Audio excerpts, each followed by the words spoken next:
আমার সাথে বলতে হবে, জাকাত শব্দের অর্থ কি? জাকাত দিলে সম্পদ বাড়ে। আমরা দুনিয়ার মানুষের হিসেবে আমরা দেখি জাকাত দিলাম মানে আমার সম্পদের একটা ভাগ আরেকজনকে দিয়ে দিলাম, কমে গেল। আল্লাহ বলতেছেন জাকাত দিলে সম্পদ বাড়ে।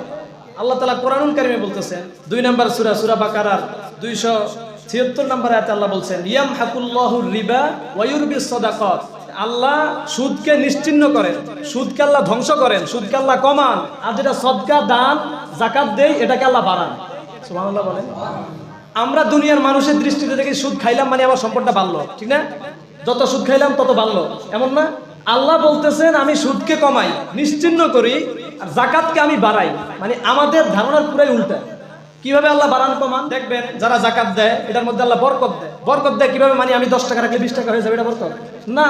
বরকত হচ্ছে এমন জিনিস যে আমি এই 10 টাকা দিয়ে আনন্দের সাথে, স্বাচ্ছন্দ্যে, সুস্থতার সাথে থেকে পরে বাঁচতে পারো। আর যারা হারাম খায় এদের সাথে বরকত দেয়। মানে কি? 20 টাকা রাখলে 10 টাকা আল্লাহ লয়ে যায় না।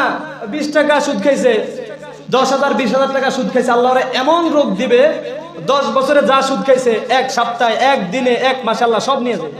হতে পারে না?